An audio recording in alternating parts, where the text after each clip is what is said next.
നാം നമ്മുടെ വാഗ്ദത്തങ്ങൾക്കായി കാത്തിരിക്കുന്നവരാകണം. നാം ഒരു ഡോക്ടറെ കാണുമ്പോൾ ആ വ്യക്തിയെ വിശ്വസിച്ചും കൊണ്ട് നാം മരുന്നുകൾ കഴിക്കുന്നു.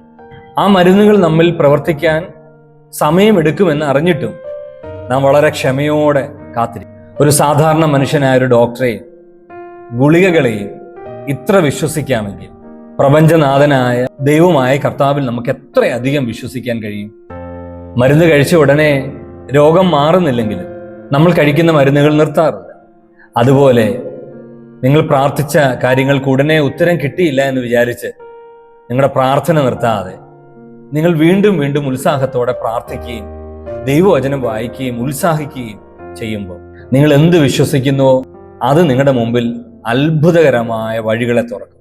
ഒരു സാധാരണ മനുഷ്യനായ ഒരു ഡോക്ടർക്ക് തെറ്റുകൾ പറ്റാം, എന്നാൽ എൻ്റെ ദൈവത്തിന് ഒരിക്കലും തെറ്റ് പറ്റത്തില്ല. അതുകൊണ്ട് നാം നമ്മുടെ വാഗ്ദത്തങ്ങൾക്ക്, നമ്മുടെ പ്രാർത്ഥനയ്ക്ക് മറുപടിക്കായി കാത്തിരിക്കുന്ന വെയിറ്റിംഗ് പീരീഡ് ഒരിക്കലും വെറുതെ ആകുകയില്ല. പ്രാർത്ഥിച്ച കാര്യങ്ങളുടെ മറുപടിക്കായി കാത്തിരിക്കുക. ദൈവം വലിയ അത്ഭുതങ്ങളുടെ വാതിലുകളെ തുറക്കും. കർത്താവ് ഒത്തിരി അനുഗ്രഹിക്കട്ടെ. ആമേൻ.